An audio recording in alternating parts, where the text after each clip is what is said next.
Voyons maintenant les révisions sur les cercles.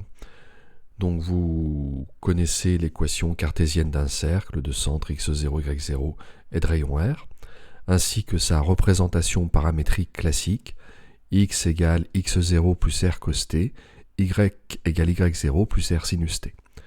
Vous pouvez faire un dessin où vous allez dessiner un repère peut-être un peu plus beau que le mien.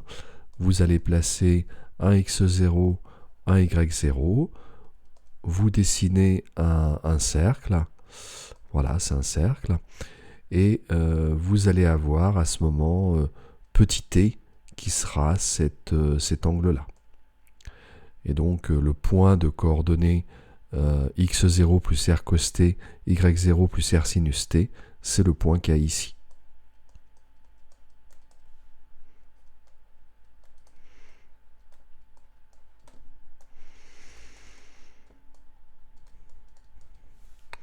Vous faites un dessin plus joli que le mien, évidemment.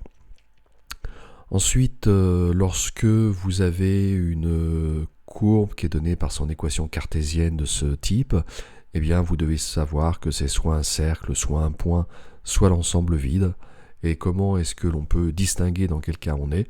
Eh bien, en mettant sous forme canonique. Donc, je rappelle en dessous ce qu'est la mise sous forme canonique. On reconnaît dans x2 plus 2ax le début d'un carré. De même, dans y2 plus 2by, le début d'un carré. Ici, on reconnaît le début du carré de y plus b au carré.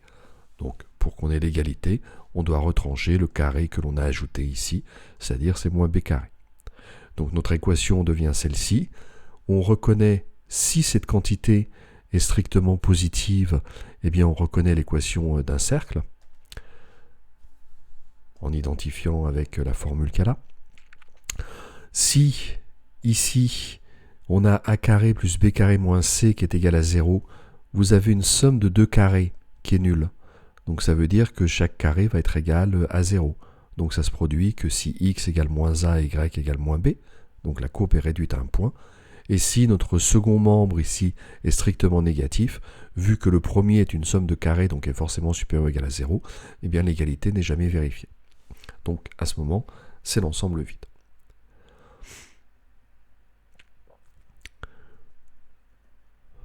On va compléter en faisant deux dessins. Un premier, donc c'est un cercle, à chaque fois vous prenez un compas, vous faites quelque chose de bien. Vous prenez un diamètre AB. Eh bien, un point M appartient au cercle si et seulement si le produit scalaire des vecteurs AM et BM est égal à 0. Autrement dit, si et seulement si, on a un angle droit ici. Je le refais un peu mieux.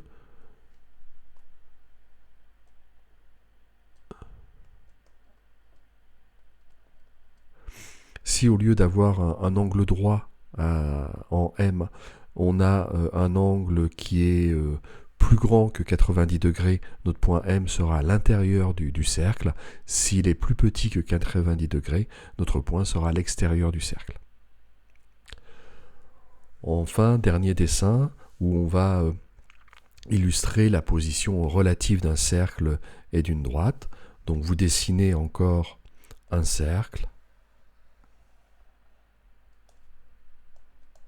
avec votre compas. Et puis, vous allez avoir trois positions possibles pour une droite. Ou bien la droite va être sécante, ou bien la droite ne va pas du tout intersecter le cercle, ou bien la droite va intersecter le cercle en un seul point, et à ce moment, on aura une situation de droite tangente. Donc si on considère la distance entre oméga et la droite, et bien suivant cette distance que l'on a ici, à chaque fois, vous allez avoir la connaissance de la situation dans laquelle vous êtes. Si la distance entre oméga et la droite est plus grande que le rayon, eh bien c'est clair que la droite est vraiment en dehors du cercle. Donc le cercle et la droite ne vont pas s'intersecter. Si la distance entre oméga et la droite eh bien, est plus petite que le rayon, comme c'est le cas ici, la distance entre oméga et la droite est plus petite que le rayon, eh bien à ce moment, il y a deux points d'intersection. Et puis enfin, si la distance entre oméga et la droite est exactement égale à r, il n'y a qu'un seul point d'intersection, et à ce moment, la droite D est tangente au cercle.